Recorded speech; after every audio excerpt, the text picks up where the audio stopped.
Here is today's Yom Yom. The first, these are sayings by the previous Lubavitcher Rebbe, Rebbe Yosef Yitzchak.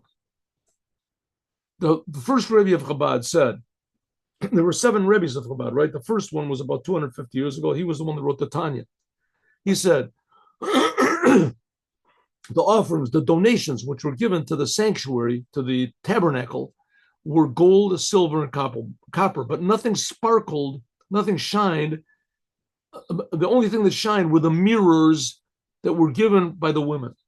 It says that where did the mirrors came from the wash basin and its base. It says that the women had mirrors that they would make themselves attractive to their husbands in Egypt. And therefore their husbands would have relations with them and give birth to children when they were in Egypt.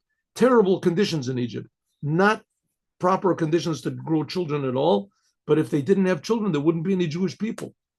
There would be no continuation. So all of the Jewish people, millions of them that were born in Egypt, was due to these mirrors. These were the last of the sanctuary articles to be made, but were used at the beginning of every sanctuary service.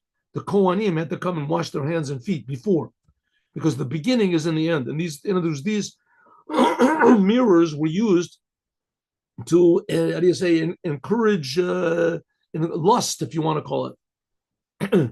It's a bad word, but in case, the desire, sexual desire.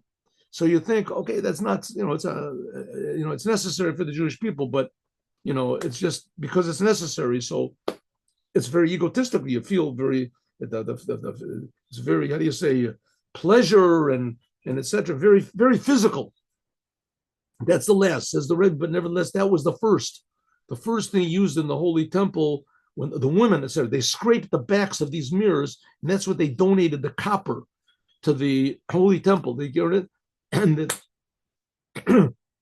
those would then, so therefore, from this copper that was shining to the making the mirrors, was made the beginning of the service of God, because God wants to be revealed in everything, even in the most mundane ways.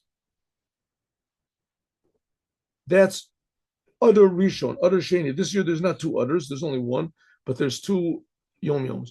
Service for a businessman, right? There's serving God means you're supposed to learn Torah and do the commandments and pray at great length, etc. What about people who are business? Then they have to spend at least 9 days, let's say 9 hours a day in their store. This means faith and trust in God. Money. Sometimes money is the most difficult thing. There's people that can be big tzaddikim, they know how to pray and they know how to learn, but you give them a little bit of money in their pocket, they go crazy. The Torah says so, that money, bribery, makes the wise people blind and makes the righteous people crooked. It says, but a person who's a working man, he deals with money.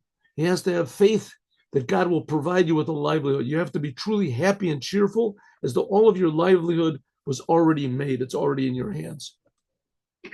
Not to be worried. Don't worry.